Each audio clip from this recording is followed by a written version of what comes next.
Okay. ఇంకో meme కూడా famous. ఏంటంటే ఎవడరా ఇంత టాలెంట్ గా ఉన్నాడు అని మీ లైఫ్ లో అన్న సందర్భం. సో టాలెంటెడ్ అంటే నాకు తర్వాత అంటే నేను బేసిక్గా స్టార్టింగ్లో నేను డబ్బులు పెట్టి వేరే వాళ్ళతో చేయించేది ఆర్టిస్టులు. ఇప్పుడు మామూలుగా మనకి యూట్యూబ్లో సాంగ్స్ ఉంటాయి, రీసెంట్గా ఎవరు హిట్ అయితే వాళ్ళతో సాంగ్ డ్యాన్స్ చేయించడం, వాళ్ళతో యాక్టింగ్ చేయించడం చేస్తుండే బిఫోర్ సెలేల్.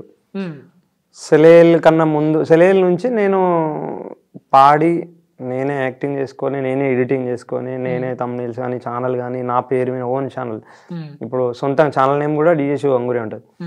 సో ఒక్కసారిగా అంటే అది 1 day 1 million అంటే ఇట్లా పోగానే మొత్తం ఒక్కసారిగా అంటే నాకు పాత కాంటాక్ట్స్, కొత్త కాంటాక్ట్స్, అసలు గుర్తులేని వాళ్ళు కూడా ఒక్కసారిగా అంటే పెద్ద పెద్ద వాళ్ళ దగ్గర నుంచి కూడా అప్రిషియేషన్ వచ్చింది అన్నట్టు. సో అప్పుడు ఎవరు పెద్దవాళ్ళు అంటే ఎవరు చేశారు అంటే పెద్దవాళ్ళు అంటే ఇప్పుడు మనకి సినిమా వాళ్ళు కూడా, సినిమా డైరెక్టర్స్, కొంతమంది కొరియోగ్రాఫర్స్, సో వాళ్ళ దగ్గర నుంచి మన ఈటీవీ వాళ్ళ దగ్గర నుంచి మన శ్రీదేవి డమ్మకంలో కూడా పర్ఫార్మెన్స్ చేసాను దాన్ని. సో అక్కడ కూడా మంచి హిట్ అయింది సాంగ్ అది.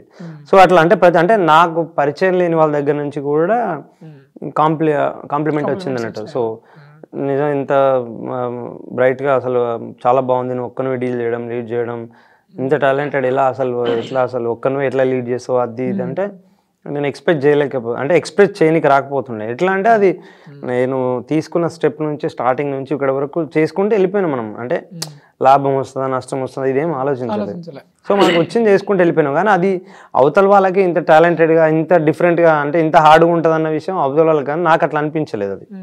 సో డీల్ చేయొచ్చులే, పెద్ద ఏముంటుందిలే అన్నట్టే ఉంటుండే నాకు. సో వాళ్ళ పాయింట్ ఆఫ్ వ్యూలో అలా ఉంటుండే అది.